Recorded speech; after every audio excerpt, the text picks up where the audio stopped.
New at 5:30, the nation continues to feel the fallout over the Supreme Court's decision to overturn Roe v. Wade. Today, Mississippi can now begin enforcing its near total ban on abortion as the state's only abortion clinic closed last night.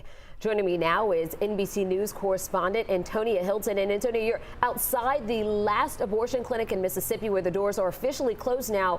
When will the state begin enforcing this law? Well, as of 12 a.m. this morning, and the clinic was still open today, taking some checkup appointments with patients, but abortion procedures officially ended at the end of the day yesterday.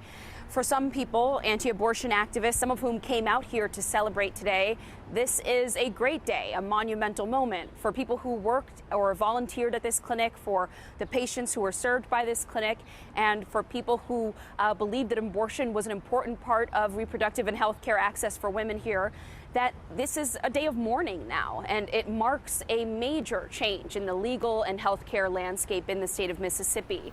And here it is an entire or near entire abortion ban, with exceptions only for a threat to the life of the mother or a rape that has been reported to law enforcement. So what that means for the patients here who may seek abortion services in the future, that means crossing state lines. That means trying to get access to the abortion pill.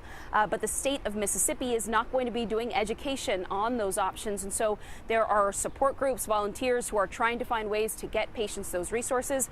But this is one of the communities, one of the states that is of the poorest in the nation. And so there's grave concern here on the part of abortion supporters, people who work at this clinic, that the people that they serve, the populations that they served here in this state, are not going to be able to access abortion at all here in Mississippi or really anywhere else in the nation now. Jennifer. You kind of touched on something I was going to ask. How does this closure in Mississippi impact nearby states like us here in Georgia?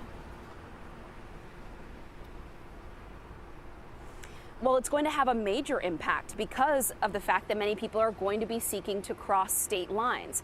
And it's not just women in Mississippi. There are many other states with these trigger laws going to affect. And of course, abortion is still legal in Georgia, but there is a 2019 law caught up in the courts right now that could change the landscape there as well.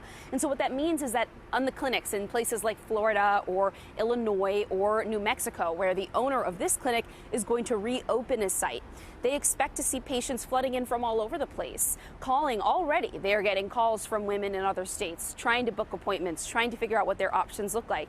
They're trying to bring in new staff and beef up.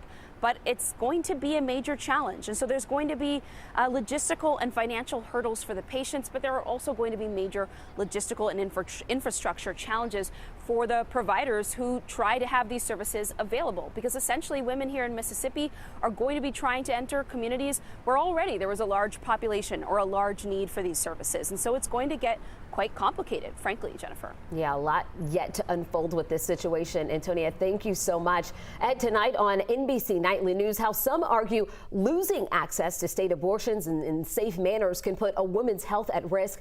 That's right here on 11 Alive at 6:30.